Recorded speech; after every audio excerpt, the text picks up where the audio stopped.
Shirley, Brian, members of the family,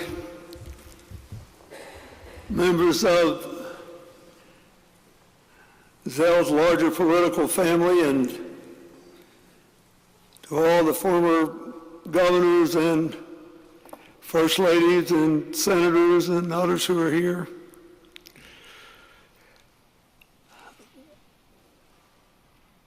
There's probably no one who could speak here who feels more of a personal debt to Zell Miller than I do, and to Shirley, and especially for the extraordinary kindness over decades she has extended to Hillary.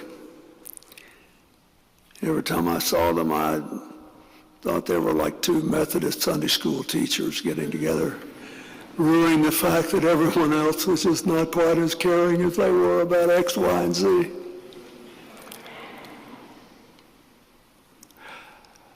So in 1991, I was giving a speech here, and I checked in with the Governor and First Lady of Georgia, and they asked me to spend the night. And Zell had been to the speech, so I spent the night, and we stayed up till 3 o'clock in the morning talking. And maybe because I talked too much, maybe because he was having a good time. But essentially, after all those hours of talking, his advice was, if you want to run for president, you need to call Paul Begala and James Carville and give shorter speeches.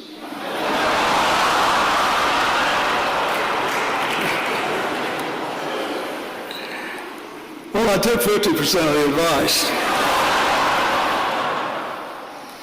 And so began this long relationship.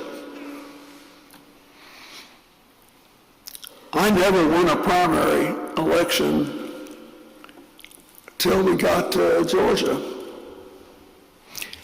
And so everybody said, oh, Clinton's got to win big in Georgia, and he's got to win by at least 40%, and he'll never get there, and he'll be toast, which is what I had been warned I would be if I entered the presidential primary.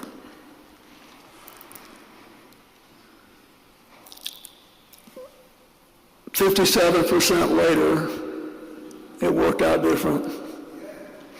And there is in my office in New York today, and in every office I have occupied since that time, a picture of an elderly lady living in rural Georgia in front of a house that, as far as I could tell, had never had any paint on it, just like my great-grandparents' house in the country, with one of my signs on it.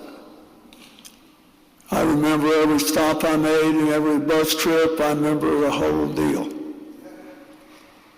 So I come to you in almost indentured servitude and gratitude, Shirley, for what you and Zell did for me and our family, and to give me the chance to serve. So you're entitled to discount what I think, but I not only liked Zell Miller, I admired him. And I got him when he was driving me and every other Democrat crazy.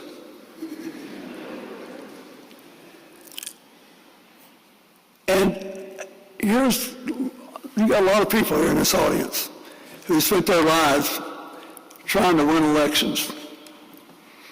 And some, I hope, with more elections yet to win.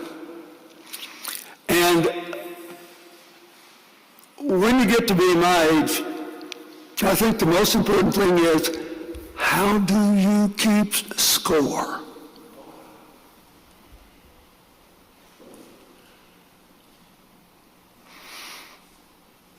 The Methodists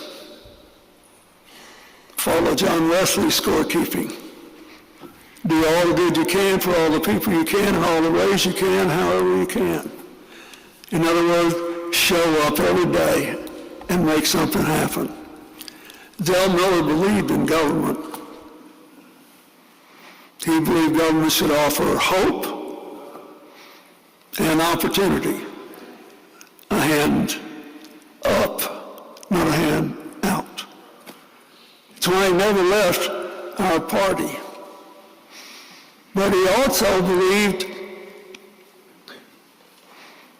that we owed people who disagree with us human decency, human respect, a presumption that their motives are just as good as ours, their objectives for the future are just as honorable as ours. Too much of that's gone now.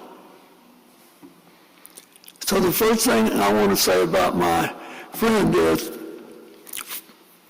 beyond what I owe and what he did,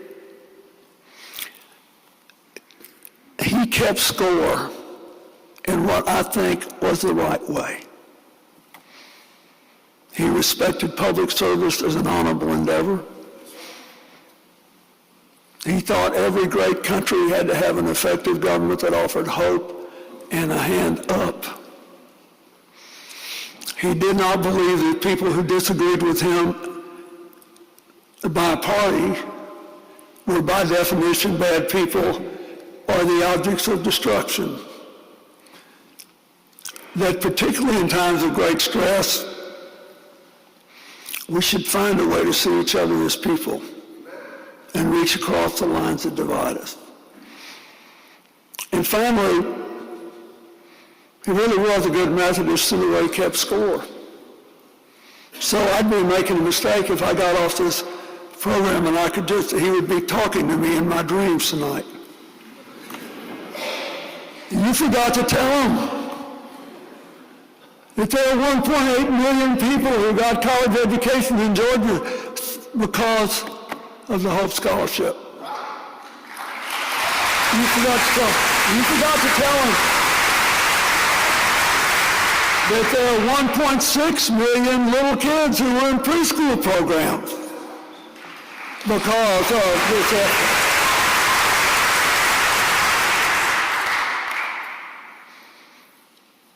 He was saying, and you forgot to tell him, you rascal, that you had to give me credit when you announced your national college scholarship aid program and say that it was modeled on the Hope Scholarship program.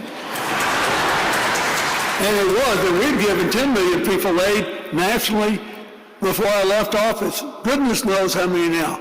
All because a guy came out of Young Harris, Georgia, joined the Marine Corps, never forgot where he came from, and believed the government ought to give hope and a hand up. So that's what I want you all to think about. When you think of Zell Miller, he was eloquent. It was amazing. He loved George Jones and Shakespeare. All these things we can say. But he kept score in the right way. He did all the good he could. He was other-directed, and his adversaries were not his enemies. Except briefly when they get mad at you. Now, I hope by saying that I have in some way repaid his gifts of kindness to me and to Hillary. She had a lot of fun serving with him in the Senate, and that's when he was sort of drifting over and endorsing George and all that. And she said, she called me one day and she said, Bill, all our old friends are just desperate about Zell. And she called one who was in this church today and said, don't you give up on him. You got too much at stake in your life. People's lives take different turns. We think different things in different places under different circumstances. We are the product of our passed. And I think that's something else we ought to remember. His enemies in the well, I called him Zigzag Zell. I think in all the ways that were most important, he was phenomenally consistent. People first, country and human dignity over short-term partisanship, and keep score right. A life in politics is about other people.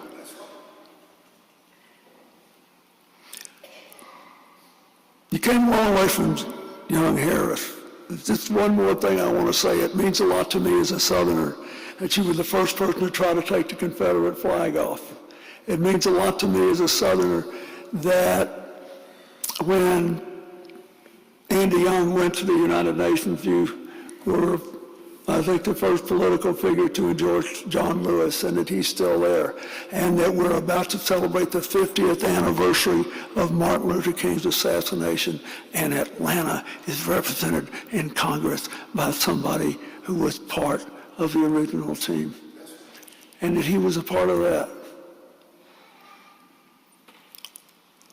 He said that he was always going home.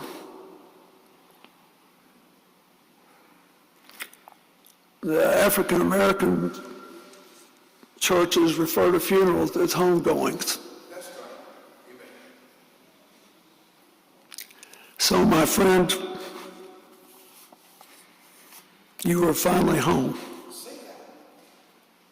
You fought the good fight. You've kept the faith.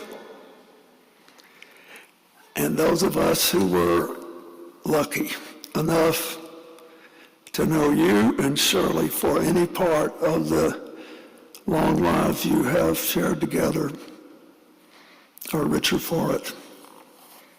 Godspeed.